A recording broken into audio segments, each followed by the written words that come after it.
Kumusta mga amigo? Lakers minamalas pa rin. Anthony Davis bumalik na at Bron James halimaw ang laro. Nakuha ng Lakers ang kanilang third straight loss at pangalawang pagkatalo nang bumalik si LeBron James at Rui Hachimura mula sa injury. Tinalo sila ng Orlando Magic sa score na 118-106.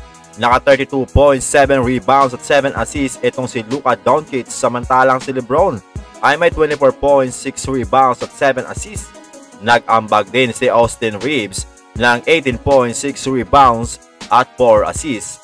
Pero hindi pa rin naging sapat para manalo dahil napakainit ng Orlando Magic sa pangunguna ni Franz Wagner na may 32 points at 30 points naman itong si Paolo Banchero.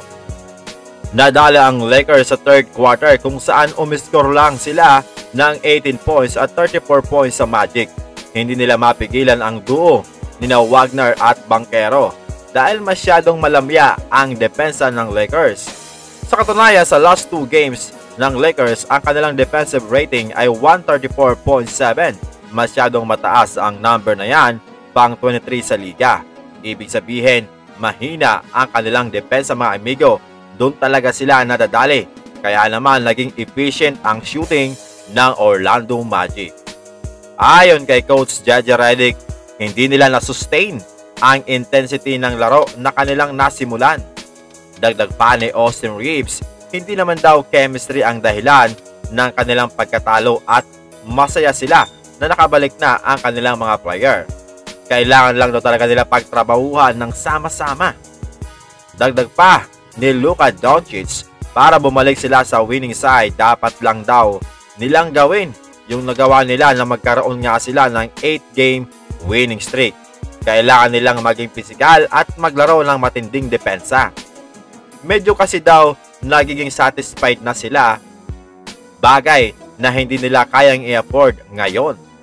Well, tama nga naman itong si Luka, kailangan talagang mas ipakita ng matindi ang kanilang effort. Yung laro ngayon ng Lakers ay kulang nga sila na suporta ng kanilang mga role player dahil sa masyadong matagal sa kamay ni LeBron, Luka at Reeves ang bola. Medyo heavy sila mga amigo sa isolation play kaysa dito sa set play na kailangan patakbuhin. Nagtataka lang din ako mga amigo kay Coach JJ Redick dahil hindi niya binibigyan ng playing time itong si Dalton Knecht na maganda naman ang ipinapakitang laro prior sa pagbabalik ni LeBron James at Rui Hachimura. Samantalang bumalik na si Anthony Davis matapos itong ma-injured, kung saan naglaro lamang siya ng 27 minutes at gumawa ng 12 points, 6 rebounds, 3 assists, 1 block at 1 steal.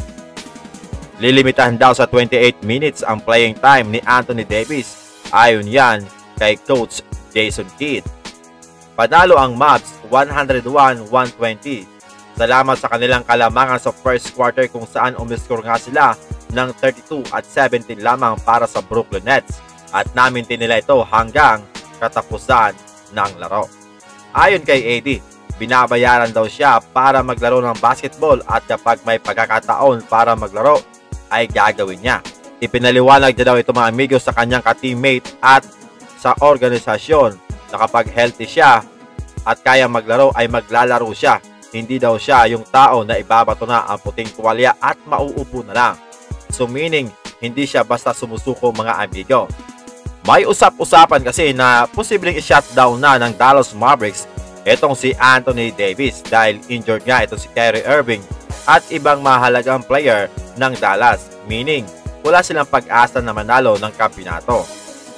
Speaking of panalo, panalo naman ang South Bay Lakers kontra Santa Cruz Warriors sa score na 122-118.